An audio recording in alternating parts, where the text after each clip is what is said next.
preciso desconstruir. E o subtítulo, Desaprendendo para poder aprender.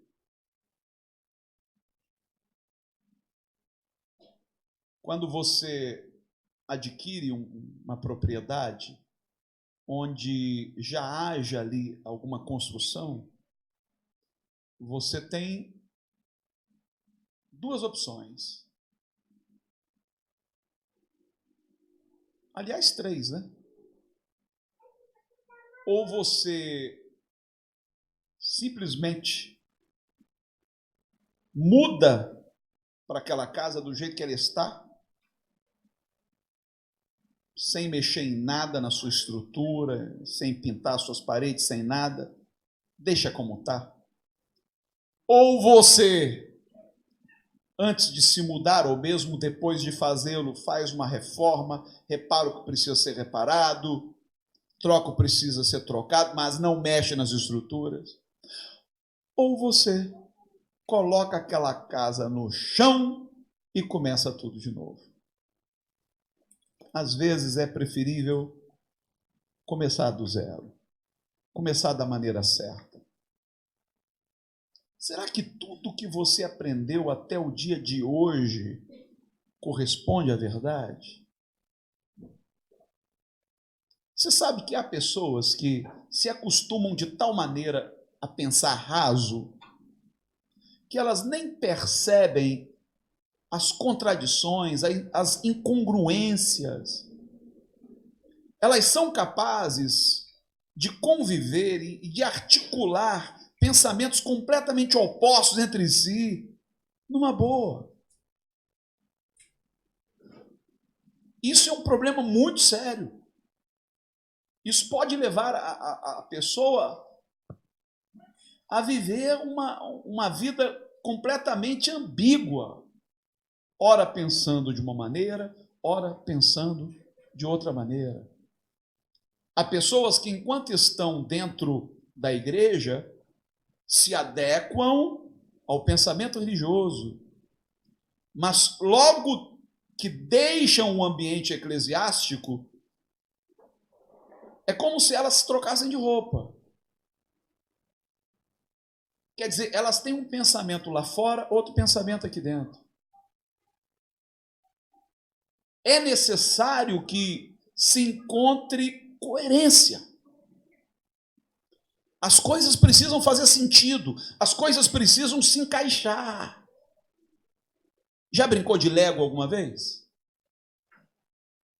Uma das minhas brincadeiras prediletas quando criança. Sabe quando você decide montar uma estrutura com o seu Lego e no meio do caminho você percebe que não vai dar? Aí você tem que desmontar tudo para montar novamente.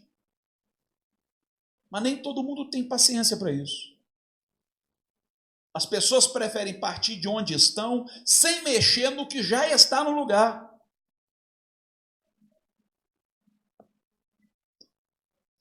Vamos, antes de entrar de sola nas Escrituras, entender um pouco esse conceito de desconstrução. O maior inimigo da verdade são as nossas certezas e convicções. Muita gente pensa que o maior inimigo da verdade é a dúvida. Eu até diria que a dúvida é a maior aliada da verdade. É a dúvida que vai te instigar a priorizar a busca pela verdade. É que não vai te permitir se contentar com respostas fáceis. Jesus disse que quem quiser entrar no reino de Deus tem que ser como criança. Você já reparou que uma das características da criança é que ela é curiosa? Ela quer saber o porquê. Aí você dá uma resposta daquela já prontinha e ela diz, mas por quê? Não é por causa disso, daquilo. Ok, mas por quê? Ela quer encontrar uma resposta que apazigue o seu coração, sacie a sua curiosidade. E quando a gente chega à fase adulta, às vezes a gente se conforma com as respostas que já obteve. Ah, tá bom. É melhor não mexer, não. Está tudo tão estruturadozinho, tão quietinho, deixa quieto. Aí quando você ouve uma palavra que parece que desestrutura, que pega e dá um abalo sísmico nas suas convicções, aí você perde o chão, você diz, caramba! Geralmente isso acontece quando você entra na faculdade. Você entra na faculdade achando que está pisando em solo firme, achando que tudo que você aprendeu ao longo do seu ensino fundamental e médio, tudo verdade absoluta. Aí no primeiro dia de aula o professor vem e te desencanta. E diz, tudo mentira. Oi? Então não foi daquela maneira? Não. Não é isso. Não é bem assim. Isso é uma versão. Por isso que muita gente, quando entra para a faculdade, acaba perdendo a fé. Não era para acontecer, mas porque era uma fé infantilizada. Uma fé baseada em certezas vulneráveis. Então aprendeu a vida toda que Deus fez o homem ali do pó da terra, literalmente. Fez um boneco de barro, foi lá, soprou no nariz dele e virou gente. Aí chega na escola, chega na faculdade e se depara com uma teoria da evolução, diferente do ensino médio, que é bem en passant. Na faculdade você já vai mergulhar um pouco mais fundo nessa questão e você diz, espera aí, agora? Quer dizer que houve realmente uma evolução das espécies? Então não é bem como me ensinaram. Por isso eu digo, o maior inimigo da verdade são as nossas certezas. E eu costumo também dizer, onde há certeza demais, resta pouco espaço para surpresa. O que nos provoca a sensação de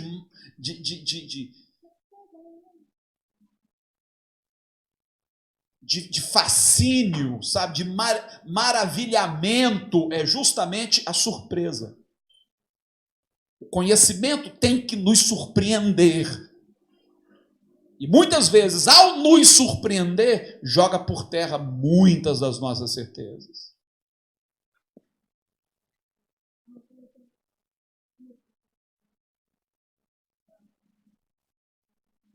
Pronto? A desconstrução é um conceito elaborado por Jacques Derrida, que era um filósofo judeu, como uma crítica de pressupostos dos conceitos filosóficos, onde ocorrem muitas dúvidas devido ao grau de dificuldade oferecido pela matéria. Veja, um conceito elaborado como uma crítica a pressupostos dos conceitos filosóficos. Todo conceito está estruturado em cima do que a gente chama de pressupostos. E os pressupostos, geralmente, são verdades que nós preferimos não cutucar, deixa quieto. Aí quando você vai e mexe com esses pressupostos, o edifício inteiro vem abaixo. Por isso que as pessoas com preguiça de pensar preferem delegar a um terceiro esta incumbência. Por isso que muitos líderes religiosos se aproveitam da ingenuidade das pessoas, porque elas não querem pensar. Elas terceirizam isso. É como se o pastor, o padre, seja lá o líder religioso que for, obtivesse delas uma procuração. Pensem por nós. Foi assim com o povo hebreu. Quando pediu que Moisés fizesse a mediação entre eles e Deus. Deus queria tratar diretamente com o seu povo. Mas quando os hebreus viram o que aconteceu no topo do Monte Sinai, os relâmpagos, a fumaça, o fogo, disseram, não, nós não queremos isso. Fale por nós, Moisés. O que Deus te disser, aí você nos repassa. Mastigadinho. As pessoas querem tudo muito mastigadas. Ou tudo muito mastigado.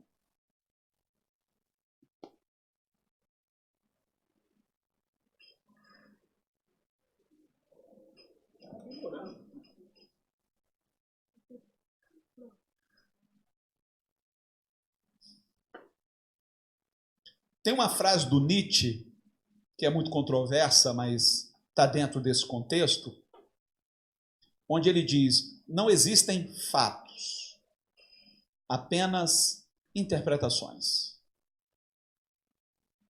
Se você pegar um elefante e puser 10 pessoas em posições distintas, observando aquele elefante, e pedir que elas descrevam aquilo que observaram, cada uma delas vai emitir uma opinião diferente, porque terá enxergado o mesmo elefante de um ângulo distinto das outras 9. Entende o que eu estou dizendo? Então, existe um fato, disso eu discordaria de Nietzsche, digamos assim. Não, há um fato, mas também há a leitura desse fato, a interpretação desse fato. Cada um vai ler de acordo com o que está dentro de si. Esta é a verdade. Gente, isso vale, para você ter uma ideia, até dentro da chamada mecânica quântica, onde a ciência descobriu o papel que o observador tem. Quer dizer, o observador do fenômeno quântico, físico, ele não é indiferente ao fenômeno. O seu olhar vai afetar o fenômeno em si. Quando foi que se descobriu isso? Quando observaram os chamados fótons. De que é feito a luz? Um observador disse: eu vejo ondas. O outro disse: eu vejo partículas. E aí? São partículas ou são ondas? Porque uma coisa parece excluir a outra, mas tudo depende do observador. Veja ainda.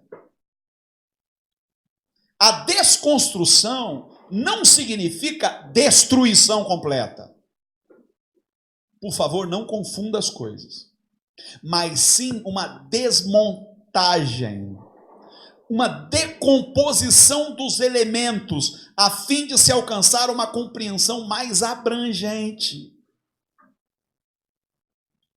Quer dizer, antes de você estruturar uma compreensão, você vai destrinchar, você vai desmontar aquilo, você vai examinar cada parte, para que então você alcance uma compreensão mais ampla daquilo. Hoje, quando as pessoas reclamam de um texto com mais de 5 linhas na internet, as pessoas têm preguiça, gente. Preguiça. Nós queremos tudo bate-pronto. Eu não gosto de ficar falando do meu tempo de escola, fica parecendo que eu sou velho. E eu não sou tão velho assim, não. Mas na minha época de escola, quando tinha que se fazer uma pesquisa, a gente ia para onde? Biblioteca. Passava quantas horas dentro da biblioteca enfurnados? O dia inteiro. Hoje, você vai no Google, no Wikipedia, coloca lá o vocábulo qualquer, em segundos você tem tudo que você queria. Aí a pessoa nem se dá o trabalho de ler, ela copia e cola, acabou. E o pior é que os professores agora estão pegando, né? Principalmente quando se trata de TCC, eles sabem quando o aluno trapaceou, apenas copiou e colou, mas não sabe nada daquilo, não domina o assunto, porque tem preguiça, porque não quer pensar, não quer ligar os pontos. Agora veja o que Jesus diz. Isso aqui é um exemplo bíblico de desconstrução. Em Mateus capítulo 21, versos 21 e 22 e depois 27 e 28, Jesus diz: ouvistes o que foi dito aos antigos. Vocês ouviram, já está dito. Não matarás, e quem matar estará sujeito a julgamento. Palavra final, ou não? Está escrito, acabou, não há mais o que se dizer. Mas peraí, eu, porém, vos digo. Sempre há algo a se acrescentar. Eu, porém, vos digo que qualquer que, sem motivo, se irá contra seu irmão, estará sujeito a julgamento. Um pouco mais adiante, ouvistes o que foi dito aos antigos: não cometerás adultério. Eu, porém, vos digo: qualquer que olhar para uma mulher com intenção impura no coração já cometeu adultério com ela. Então não basta você se ater à letra, aquilo que está dito, aquilo que está escrito. É importante que você dê um passo além. Apesar de Jesus tomar a antiga aliança e, sobretudo, o Pentateuco, sobretudo os 10 mandamentos como base da sua ética, Jesus não parava na letra. Ele tinha alguma coisa a dizer. Hoje é triste quando você vê a igreja caindo no fosso da anacronia. O que é a anacronia ou o anacronismo? Por exemplo, vou dar um exemplo bem rapidinho. Tanto Israel quanto a igreja no Novo Testamento tiveram que lidar com situações que hoje não existem mais. Da mesma maneira, hoje, no século 21, nós lidamos com demandas, principalmente demandas sociais, que não existiam na época em que o Evangelho foi escrito. Então não adianta você ficar procurando, caçando na Bíblia um verso bíblico para tentar, de alguma maneira, justificar uma postura sua. Por que o Espírito Santo nos foi dado? Jesus não disse que tinha muito o que dizer, mas nós não estávamos preparados? Não disse que o Espírito Santo nos conduziria a toda a verdade? Ontem, aproveitando a questão da parada gay, ou parada LGBT, eu fiz alguns comentários sobre a importância desse segmento ser amado, acolhido, apoiado em suas lutas por direitos e tal. Mas as pessoas são tão obtusas no seu pensamento. Você vê pelos comentários.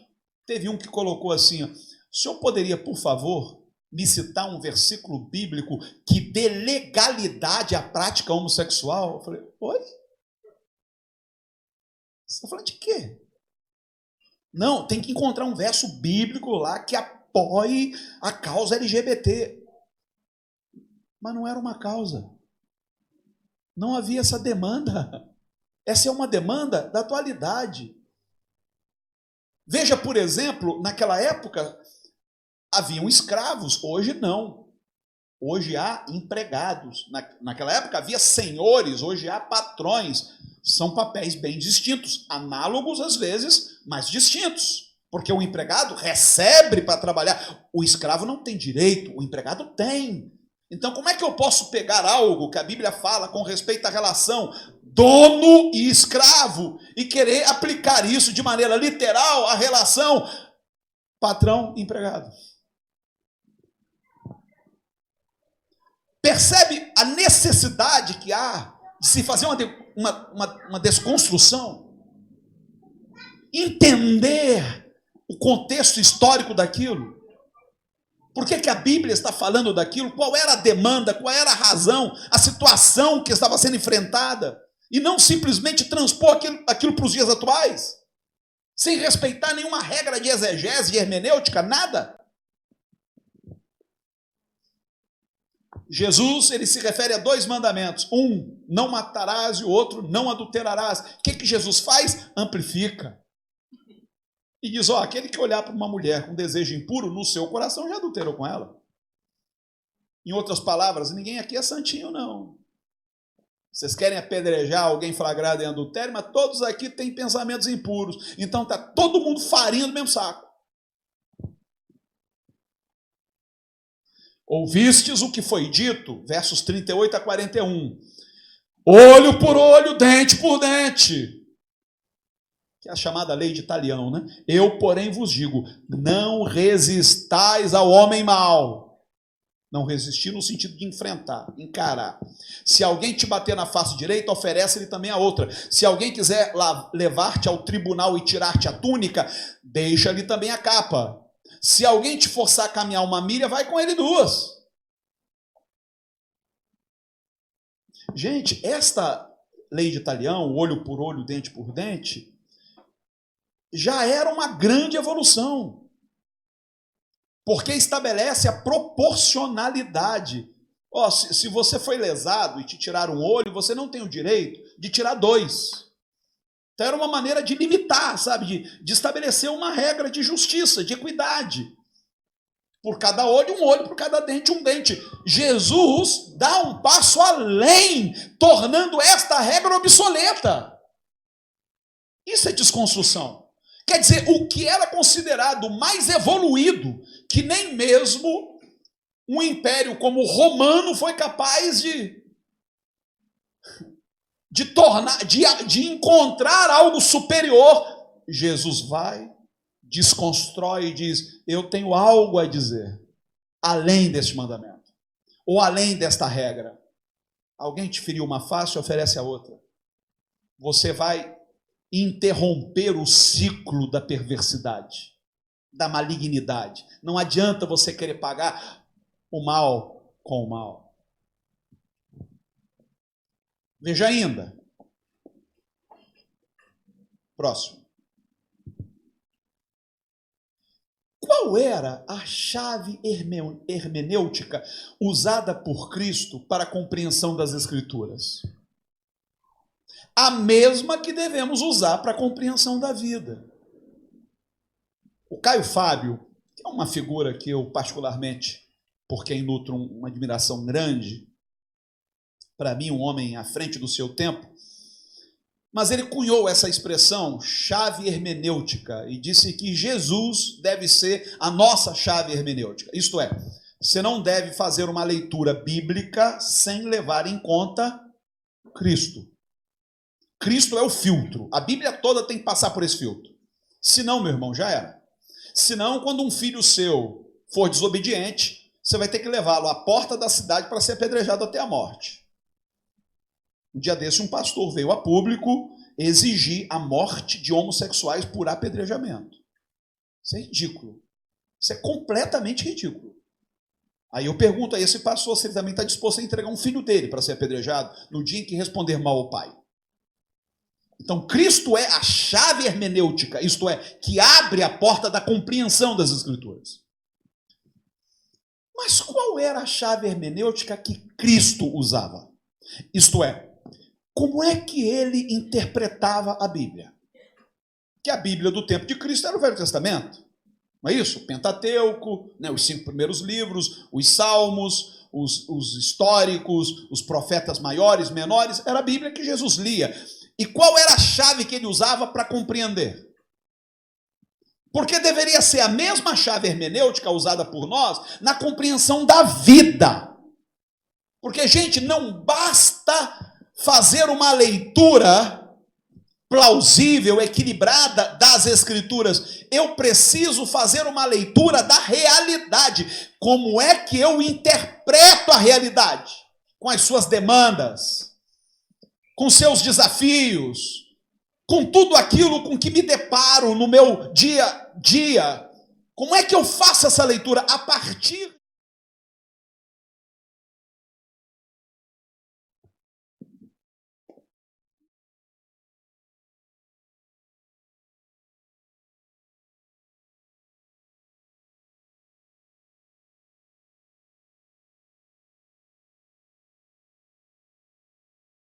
para a compreensão das Escrituras, o amor deve ser a chave hermenêutica para a compreensão da vida e de suas demandas.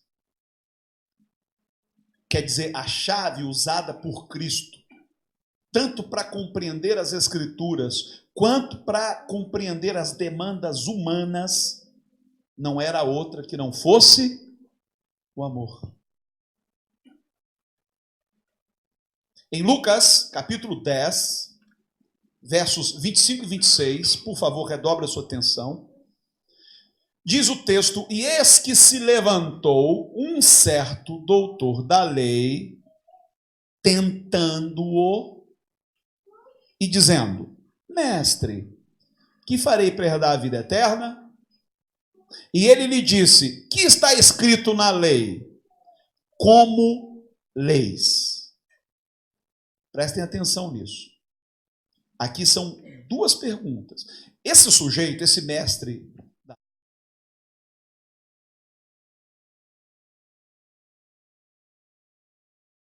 lhe dá uma saia justa. A pergunta desse homem não era sincera. Ele não queria realmente saber como herdar a vida eterna. Ele queria colocar Jesus contra a parede. Eu passo por isso nas redes sociais o dia todo santo dia. As pessoas me fazem perguntas do tipo, ontem, quando eu saí em defesa da causa LGBT, o senhor casaria um casal de homossexuais na sua igreja? Eu sei o que a pessoa quer com esse tipo de pergunta. Quer dizer, não é uma pergunta sincera de quem quer aprender, é uma pergunta de quem quer te encurralar, te extrair uma contradição, te expor à opinião pública. Jesus percebe isso. Jesus responde com duas perguntas. Toda vez que alguém dirigia a Jesus uma pergunta capciosa, Jesus respondia com outra pergunta. E no caso aqui, Jesus faz duas. A primeira pergunta: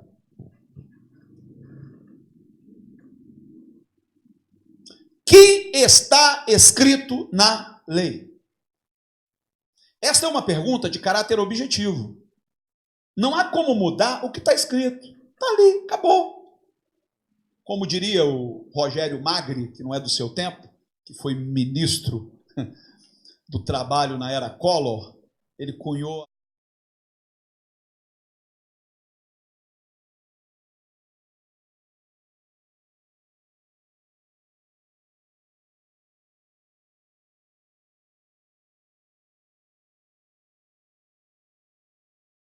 está escrito. Eu preciso saber como eu estou lendo o que está escrito. Com que lentes eu estou lendo aquilo? O que eu estou procurando ali? Porque a gente acha o que a gente quiser. Você acha na Bíblia justificativa para qualquer coisa. É só ter paciência. Você vai dar um jeitinho, vai arrumar uma brechinha ali, numa história qualquer, para se justificar. A Bíblia justifica até genocídios. Agora, como você lê a Bíblia? Com que lente você tem lido a palavra de Deus? Há quem faça com a lente fundamentalista. Infelizmente, a maioria dos cristãos no Brasil, até que se prove ao contrário, faz uma leitura de caráter fundamentalista das Escrituras Sagradas. E veja o que isso tem gerado. Quer um exemplo? Essa semana, na Marcha para Jesus, cantor Fernandinho, do Faz Chover, me sai com uma pérola e diz: esse país não tem senhora não, tem é Senhor e é Jesus. É óbvio que a turma acrentaiada foi a delírio. Agora você tem ideia da repercussão que isso teve no coração de milhões e milhões de católicos? Precisava disso? Esse tipo de palavra soma? Traz algum fruto? Ou ofende? Ou remeteu milhões de católicos àquele outro episódio ocorrido talvez 20 anos atrás, quando um bispo da Igreja Universal chutou uma santa? Aí você diz: mas bispo, não é verdade? Só tem um Senhor, é Jesus. Que história é essa de senhora? Bem, é como eu leio. Mas como um católico lê? Ainda que eu discorde, eu tenho que respeitar, é a leitura dele. Esses dias eu participei na UERJ, no campus lá da Baixada Fluminense, eu participei de um debate com representantes de várias religiões, inclusive veio um babalorixá lá da Bahia. E eu tive o imenso prazer de sentar e aprender com ele. Eu aprendi com ele. Ele disse coisas que eu desconhecia. Coisas que somaram para mim. E eu digo isso com toda a humildade da minha alma. Agora, se eu estou ali com o coração armado, achando que o meu conhecimento é superior ao conhecimento de outros, eu não dou ao outro a possibilidade de me acrescentar coisa alguma. Continuando aqui, cadê? Onde eu coloquei?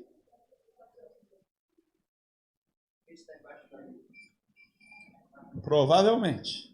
Obrigado.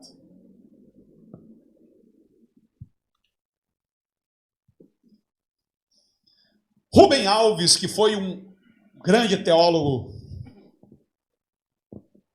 um dos que defenderam originalmente a chamada teologia da libertação, foi pastor presbiteriano, inclusive, educador, pedagogo, escritor, poeta. Ele dizia: eu quero desaprender para aprender de novo. Raspar as tintas com que me pintaram, desencaixotar emoções, recuperar sentidos. Sinceramente, é mais difícil desaprender do que aprender. Sabe por quê? Porque a gente estabelece com as ideias certos afetos.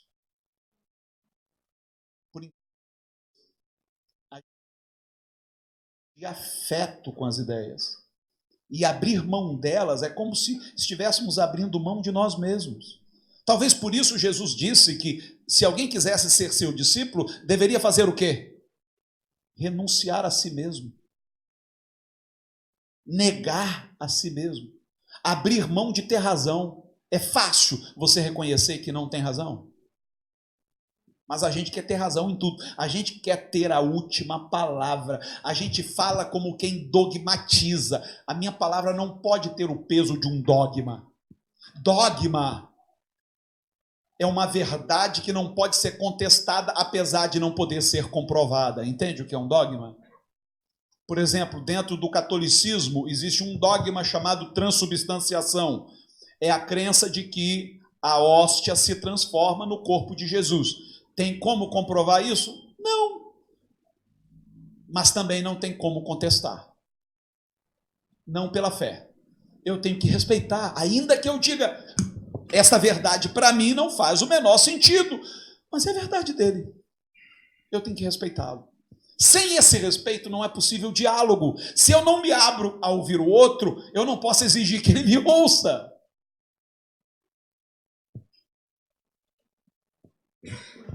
Não destrua, reconstrua ou desconstrua. Desconstruir não é destruir. A desconstrução na vida é um processo de desfazer o que foi feito, tomando por base a consciência, a reflexão e o autoexame.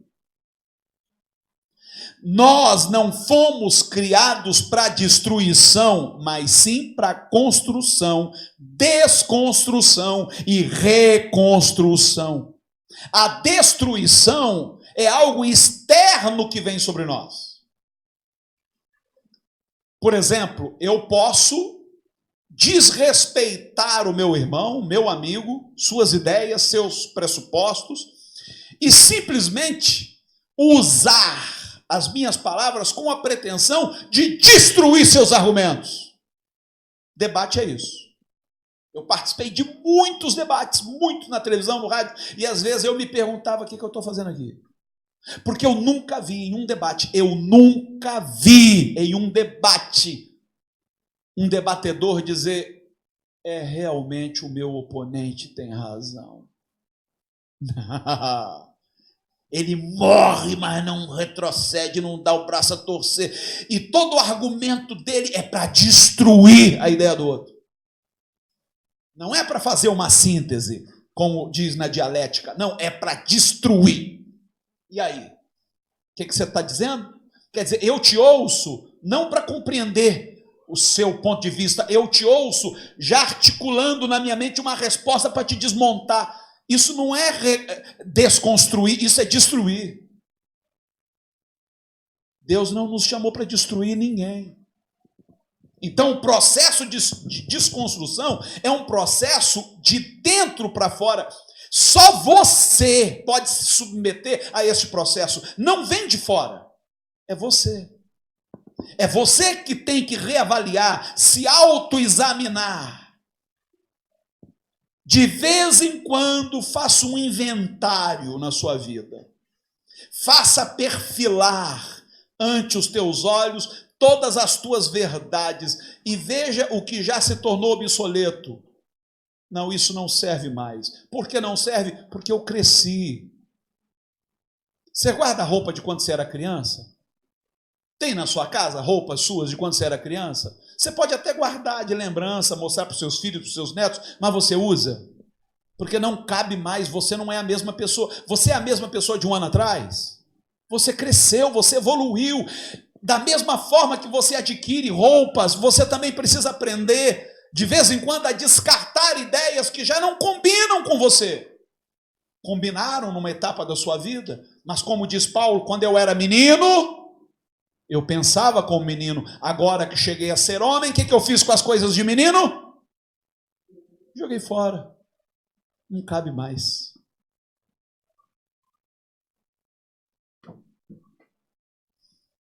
Desconstruir é fazer o caminho inverso do que construir. Destruir é derrubar de qualquer forma o que construir. Vou ler novamente, para você entender. Desconstruir é fazer o caminho inverso do que construir. Destruir é derrubar de qualquer forma o que construir. Sai chutando, sai derrubando tudo. Sem o mínimo critério. Ah, dane-se. Não, não é assim que se faz. Desconstruir é um processo que evita a destruição. Pois quando desconstruo, traço outros parâmetros para mim mesmo em ações que fiz no passado. Esses parâmetros são formas amadurecidas para não cometer os mesmos erros. Diz que errar é humano, né? E insistir no erro é o quê?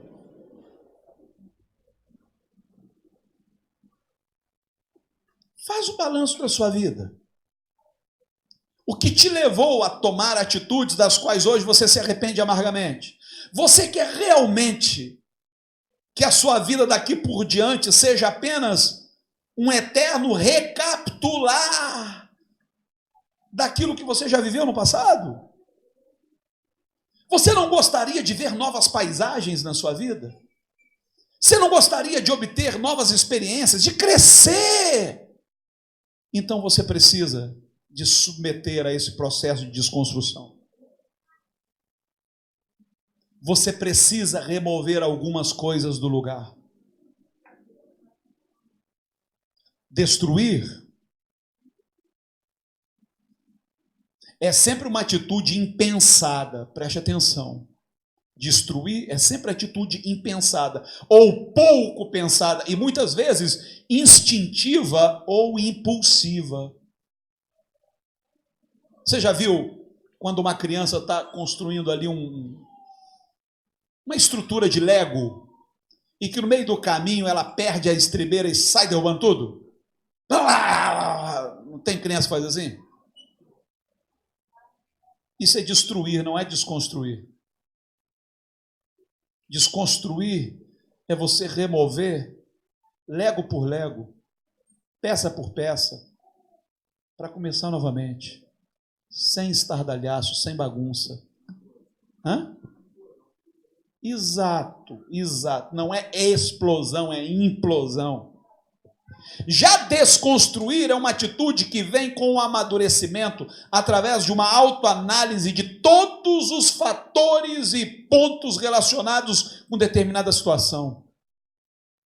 Quando somos imaturos, é muito comum termos atitudes impulsivas, agressivas ou até mesmo arrogantes.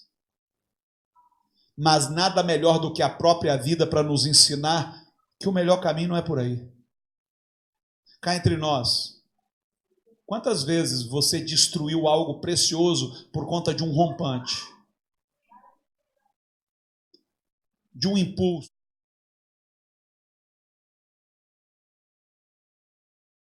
Você jogou tudo para o alto. Aquilo não é desconstrução. aquilo é atentar contra a sua própria vida. É quase que um suicídio. Desconstruir, como eu já disse anteriormente, é como brincar de Lego. Precisamos desmontar o que foi feito para refazê-lo de modo a aproveitar melhor tanto o espaço quanto cada peça. Sabe quando você arruma a sua geladeira, ou a sua despensa, ou o seu armário, e que no final das contas você percebe que não sobrou mais espaço para nada, está tudo tomado. Aí você diz, espera aí, eu acho que eu cometi algum erro. Não, eu vou arrumar tudo de novo. Aí você pega, tira todos os cabides, ou tira tudo que estava dentro da geladeira, e começa a arrumar novamente para aproveitar melhor os espaços. Quando você termina, ainda sobra espaço. Esse é o processo de desconstrução. Às vezes, você só precisa mudar uma coisa de lugar, não é descartar. Tem coisa que é melhor descartar, não serve mais. Tem coisa que a gente apenas muda de lugar. Não cabe ali, mas cabe em outro canto. Às vezes, no processo de reconstrução, usamos as mesmas peças, mas em lugares diferentes. O que antes era fundamental passa a ser periférico e vice-versa. Quer dizer, não é que você tenha que descartar tudo, jogar tudo fora. Jesus diz que o reino de Deus é como o escriba sábio que tira do tesouro coisas novas e velhas. Existem coisas que podem ser reaproveitadas, que não precisam ser jogadas fora. Existem coisas que só carecem de mudar de lugar. Existem coisas que hoje você considera essenciais, fundamentais, mas que daqui a 10 anos não vão sair da sua vida, mas já não terão a mesma importância que tem. A sua vida precisa de uma arrumação. O processo de metanoia, que a Bíblia tanto fala, que é traduzido ali como arrependimento, implica em desconstruir para poder construir um espaço mais amplo para a nossa consciência. Metanoia significa literalmente expansão de consciência. Não é simplesmente sentir um pesar por ter cometido um equívoco. Arrependimento, biblicamente, não é isso. Isso até pode ser um elemento dentro do processo, mas não é tudo. Metanoia é expandir a mente. É ter uma compreensão mais alargada da situação. É se implicar na situação, o que pouca gente faz. Geralmente, a pessoa tende a tirar o corpo fora. A pessoa tende a eleger bodes expiatórios. A terceirizar a culpa. Na metanoia, você se implica. Então, você não vai reclamar da bagunça que o vento fez na sua casa, se você sabe que quem deixou a janela aberta foi você. O processo de metanoia implica em desconstruir para poder construir um espaço mais amplo para a nossa consciência. Não há como expandir a consciência sem derrubar paredes que a delimitam. Que paredes são essas? Preconceitos, pressupostos, pseudo-verdades nas quais nos agarramos. Veja, por exemplo, quando Deus ordena que Pedro mata e coma aqueles animais que vieram dentro de um lençol. Ele não entende e diz, Senhor, eu nunca comi nada impuro. E Deus diz, não chame impuro aquilo que eu purifiquei. Na verdade, Deus estava tratando de maneira pedagógica com Pedro, preparando-o para levar o evangelho aos gentios, a quem os judeus consideravam impuros, imundos. Então aquela era uma parede que precisava ser removida do lugar, que não permitia que Pedro desse um passo além. Quais são as paredes que te impedem de se expandir? que te impedem de ter uma compreensão mais alargada da realidade? O que precisa ser removido da sua vida, ou pelo menos trocado de lugar?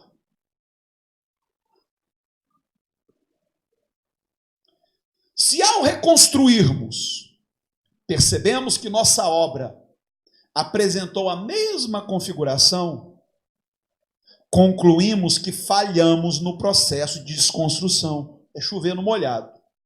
Mantivemos as mesmas peças, nos mesmos lugares, não fomos capazes de descartar o que precisava ser descartado, nem de aproveitar o que poderia ser reaproveitado. Olha o que o apóstolo Paulo vai dizer em Gálatas capítulo 2, verso 18. Porque se torno a edificar aquilo que destruí, constituo-me a mim mesmo transgressor.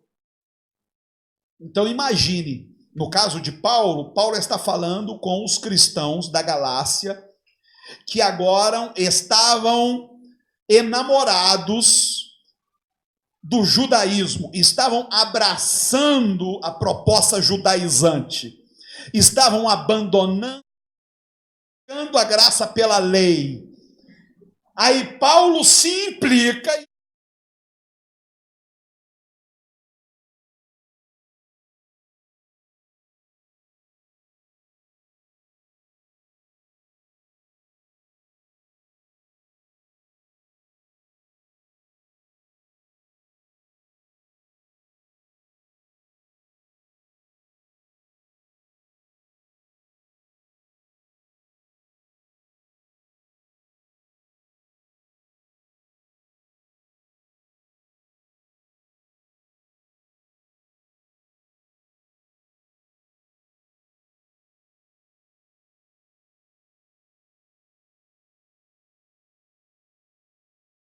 Pedro. Você vê que Pedro não passou por um processo que Paulo denunciou.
Prega na igreja dos outros, ele solta o verbo, ele fala tudo o que ele pensa.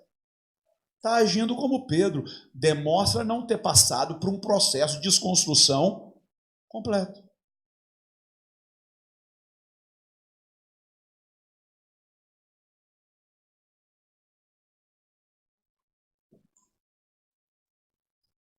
Todos estamos em processo de desconstrução e edificação. Mas cada qual em um estágio diferente. Isso aqui eu queria muito que você entendesse. Eu adoraria se todos nós estivéssemos no mesmo pique, no mesmo estágio, no mesmo grau de compreensão, mas não estamos. Eu aqui na Reina lido com uma membresia completamente heterogênea. Quer dizer, há pessoas que estão em um estágio mais avançado, há pessoas que ainda estão engatinhando. Ainda tem que lidar com muito ranço de religiosidade. Olha o que diz.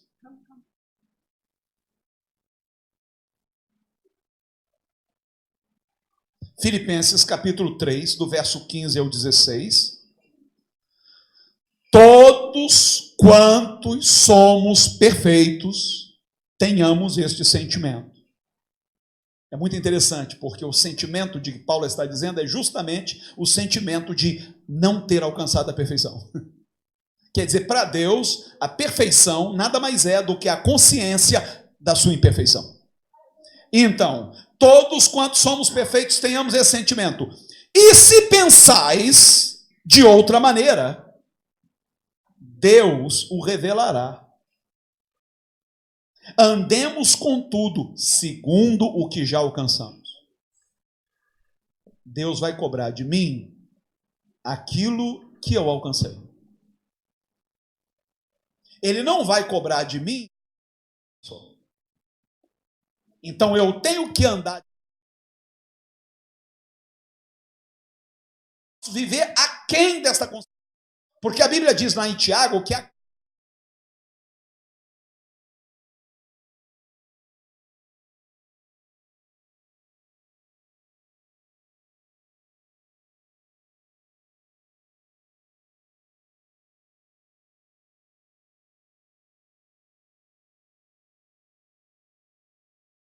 com aqueles que estão num estágio anterior ao que eu estou. Eu tenho que olhar para quem está engateando e me ver e dizer, eu já estive ali, nesse grau de compreensão, e Deus não foi paciente comigo, por que eu não vou ser com Ele?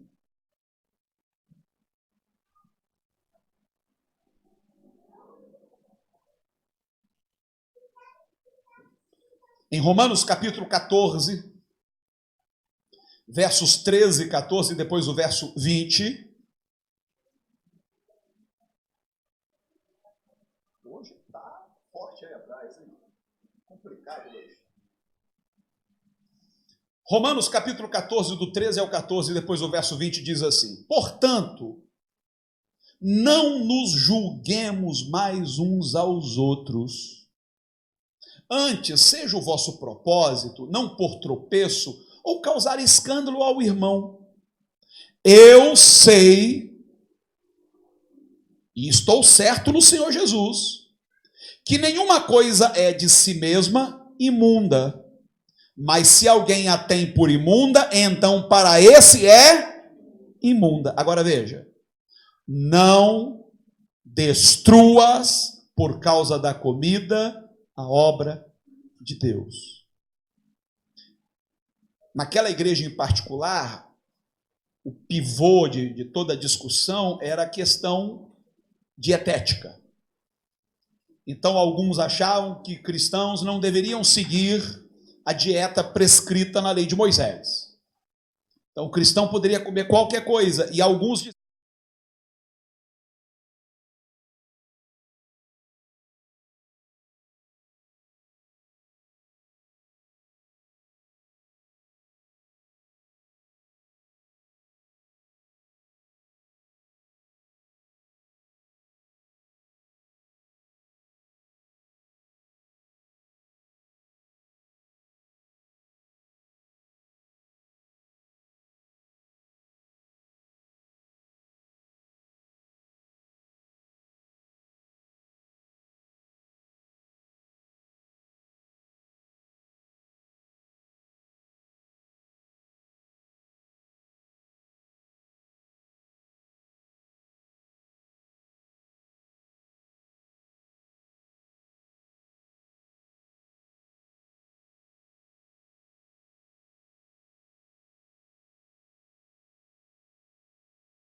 Diria, um homem de Deus, com um vício desse, e o Spurgeon o olhou de cima a baixo, ele era bem gordinho, e dizia, cada um com seu vício.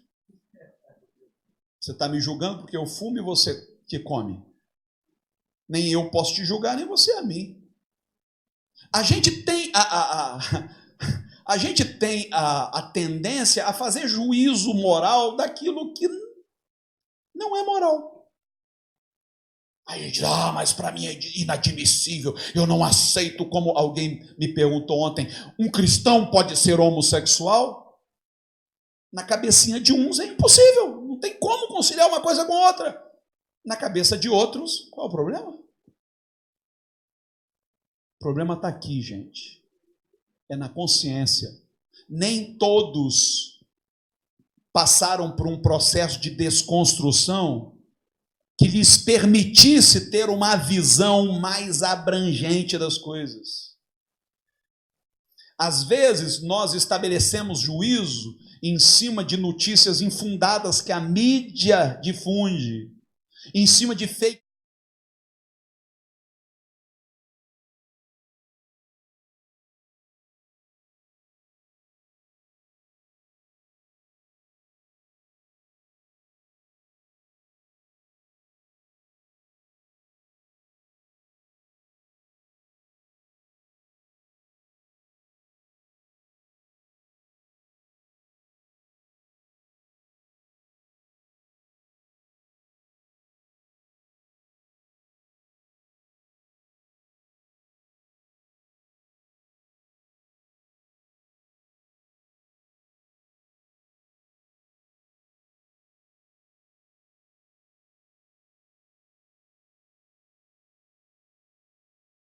De fato é aquilo que está sendo difundido, ou se você não é mais uma vítima.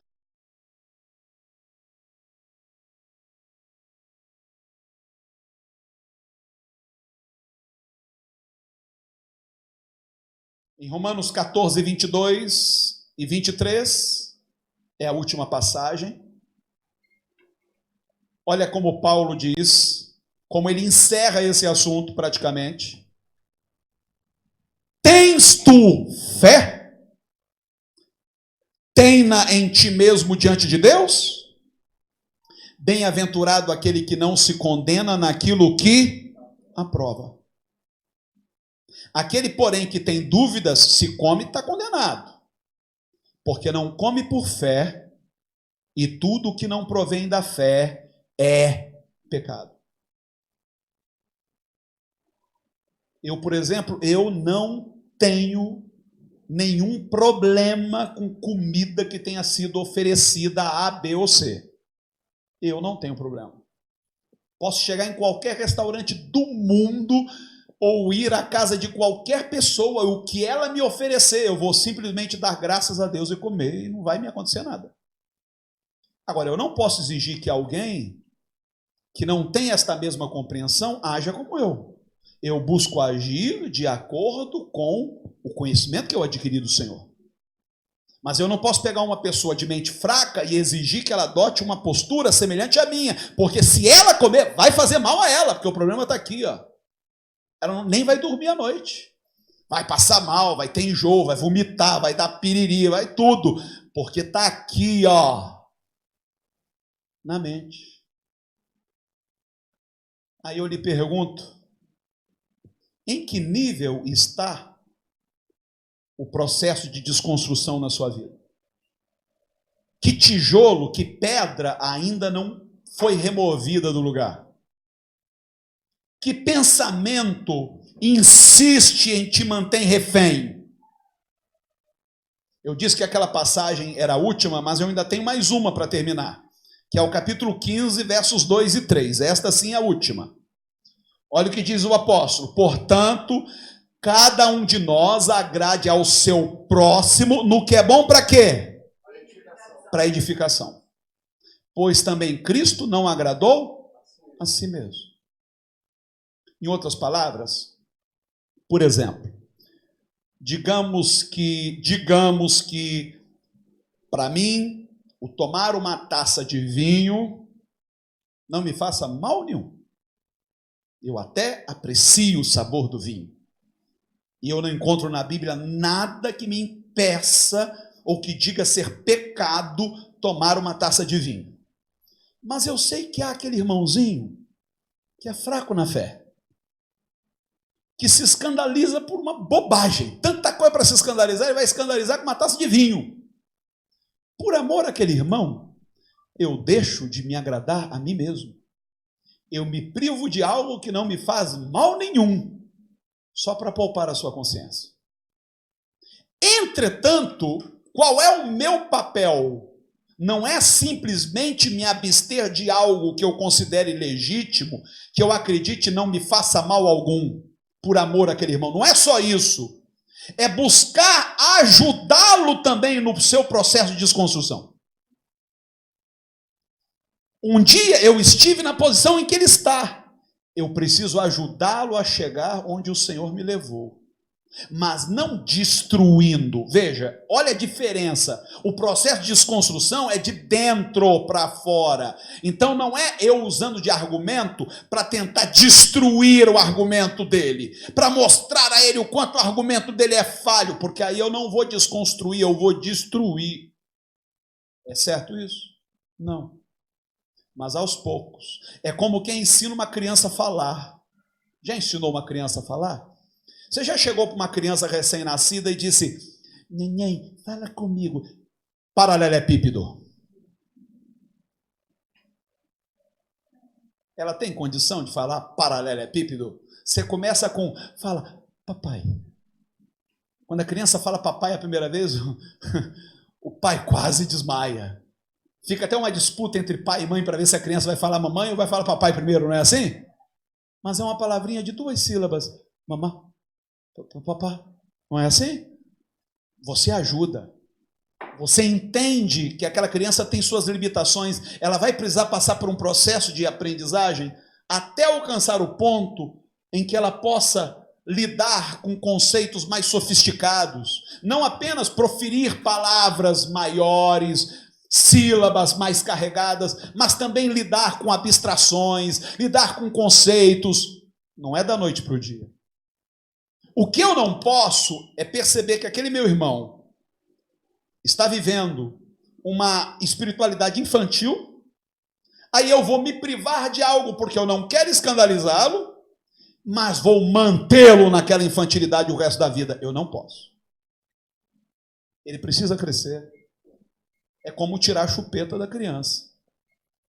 Os pais erram às vezes porque a criança começa a chorar, para evitar que a criança passe a noite toda chorando, mete a chupeta na boca dela. Pensa que ajudou? Ajudou não. Vai tirando devagarinho. Ela nem vai perceber. Da mesma forma, vai ensinando. Ajude a guiar o processo de desconstrução na vida da pessoa. Ela veio para a igreja trazendo uma série de preconceitos, uma série de ranços, de religiosidade, com um linguajar carregado. Você devagarinho vai desenrolando aquilo, vai mostrando, olha, não é assim. Não, eu pensava assim, sabe? Mas aí Deus me ajudou, Deus abriu meus olhos, eu comecei a compreender que não é dessa maneira, mas não afrontando, não, aqui, sua boba, eu bebo mesmo, você não bebe, é uma trouxa. Não, não é assim, não é afrontando, é ensinando, é com carinho, é com amor. Amém, amados? Vamos fechar os olhos, curvar a cabeça. Paizinho, todos nós estamos neste processo de desconstrução. Quanta coisa nós apreendemos deste mundo, quantos conceitos retrógrados, ultrapassados, obsoletos. Eu vejo, Senhor, irmãos discutindo assuntos tão ultrapassados. Isso me remete àquele diálogo entre Jesus e a samaritana, que perguntava qual seria o lugar certo de se adorar, se no monte ou no templo em Jerusalém. E calmamente Jesus mostrou-lhe que aquela era uma discussão superada, que chegaria a hora, e já havia chegado, em que os verdadeiros adoradores adorariam ao Pai em espírito e em verdade, e não numa localização geográfica qualquer. Eu vejo, meu Deus, a igreja discutindo se a evolução seria uma teoria científica ou seria apenas uma elucubração qualquer. É triste ver o quanto a igreja tem se alinhado com esse espírito anti-intelectual, anti-científico. Há tanto em nós para ser desconstruído, Senhor. Há tanto em nós para ser transformado. Por isso, nesta noite, nós te pedimos, submete-nos a esta metanoia, Pai. Remove toda a viseira, remove aquilo que nos impede de enxergar 180 graus, que nos impede de ter um vislumbre da tua vontade, Senhor. Se ainda resta em nós algum preconceito, seja de que natureza for, seja ele removido. Queremos de fato ser e viver como novas criaturas, gente desconstruída e reconstruída, gente que tem aprendido a amar e não ser escândalo, e não ofender a quem quer que seja. Que a minha liberdade, Senhor, não seja pretexto para ofender os escrúpulos daqueles que ainda estão engatinhando na fé, mas que a minha liberdade seja um estímulo a eles, Pai.